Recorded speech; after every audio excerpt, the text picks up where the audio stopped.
The Red River, just to give you some perspective, is to my left. This is what used to be the shoreline for downtown Shreveport. I'm going to walk right over here and show you. Look at the hundreds of cars that are going through just as we are talking at this moment. I'm going to show you an example of what we're talking about. Check this out. This is not for public consumption. This is nasty, and it smells. It is all about this. This is a Louisiana marriage certificate. Right now, it talks about a bride and a groom, but we are told, sources tell us, that the new one will talk about applicant 1 and applicant 2. When you talk about unfolding news, this is the definition of it, because there's so little information to go on at this point, but that's why we're here, and we'll give you the very latest as it becomes available. What's really great about this story is silver linings, and we in the business like to cover happy endings. Now, earlier this week, Mark Polite told us that the Willis-Knighton Transplant Center declined to do the kidney transplant that he so desperately needs. But after our story aired across Louisiana, Ochsner's Medical Center in New Orleans reached out and offered to review his case. That's all they're committing to so far. Polite says he's now taking them up on that offer.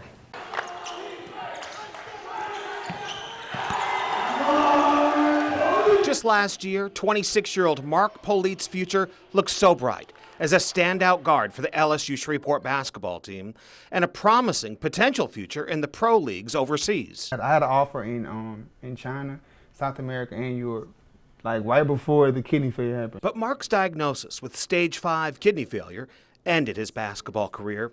Then earlier this year, Polite says that the Willis-Knighton Transplant Center declined his case. The rejection letter he showed us cited lack of adequate support system, specifically his brother's transportation back and forth from Houston, where he lives. My brother even told him, like I would stay in Shreveport for the 2 years if I have to, in order to do follow-ups or anything, I would do it. He told him that, and their answer was still no. Mama, is Dee there? During our visit to see Mark, he called home to talk to his little brother, Damian McQueen, who's volunteered one of his kidneys to save his big brother. Did he ask you about the kidney, or did you offer? Yeah, when it first happened, I said I'd give it to me like that, just after my mind. That was the first thing. Mark spends much of his time here at DCI these days, at least 3 days a week for 5 hours at a time. He gets kidney dialysis. It's a process that takes its toll on him. It drains you. It's like it's pulling, you know what I'm saying? It's like just pulling things out of you, like you're just tired.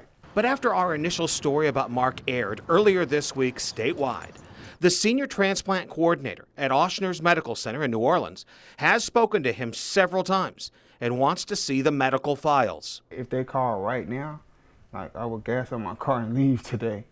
Now, it likely won't happen that fast. Few things rarely do. But Mark sent me a message late this afternoon by text saying the process is underway to see if Ochsner's can help.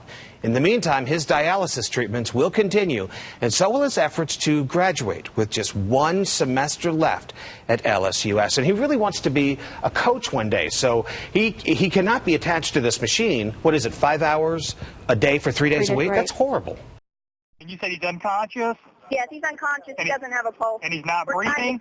No. It's now been 3 years since then 4-year-old Sheldon S.J. Lewis became trapped underneath a kiddie ride at the Louisiana State Fair. Investigators later ruled the ride operator had walked away from the control box, left the ride on, and another child hit the start button. It has forever changed S.J.'s life. By the next year, new carnival operator, Crabtree Amusements, enacted strict new rules. That has to be energized. The key switch has to be turned on, and then you can function the ride and start it. And this key goes with the operator wherever he goes. But KSLA News 12 captured images of several workers breaking those rules. After we showed the carnival owner, new reminder stickers for workers were put on the control boxes. Come on. Oh, we can't use that, honey. Come on. But during our short visit on day 1 of this year's fair, we first noticed this small child opening the operator box with the key inside. Luckily, a dead man's switch, foot pedal, was also in use, preventing the ride from starting this time. A short time later, we see the same employee return to the same box and turn the key still inside that box to start the ride. Then, At a second ride, we spotted the very same thing. Signs encourage the public to turn in workers who break operating rules. And that's exactly what we'll do after spotting these apparent rule violations. Jeff Ferrell, KSLA News 12. We caught up with Paul Murray inside the Bossier City Walmart this morning, picking up 2 brand new bicycles for 8-year-old Colin Hall and his 10-year-old sister Kaya. Each won bikes for being the top readers at Midway Elementary back in December, only to have someone steal them Monday night. We were sitting there watching the news and saw your story, and my wife just looked at me and the little girl crying. She knows the little girl's crying. I can't handle that. The little girl's crying, and she looked at me and said, well, what are you going to do? I said, I'm going to make this right. So we left Walmart with the 2 bikes and went to deliver them to Colin and Kaya. That's Mr. Paul Murray, and he has something for you guys. Okay. I saw you on TV last night. Okay. You broke my heart. Not long after Paul handed the bikes to Colin and Kaya, Bossier City viewer Jennifer Netterville arrived, holding 2 bicycle locks. Some heavy-duty locks.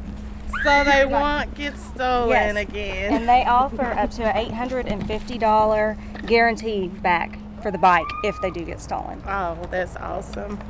Thank you. You're so welcome. Well, your kids are great kids. And do this. Thank you. I know how to do it. Oh, okay. Then another viewer, Jerry Bowman, arrived. Miss Kaya, nice meeting you.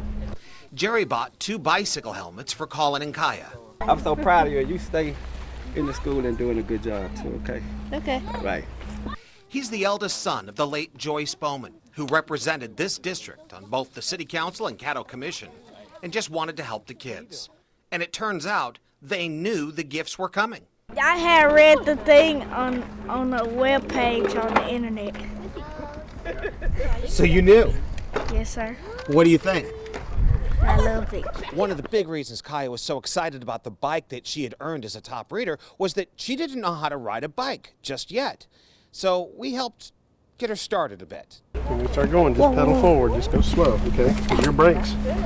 Actually, Paul and Jerry gave Kaya her first riding lesson. All right. That's the first step. That's all we need.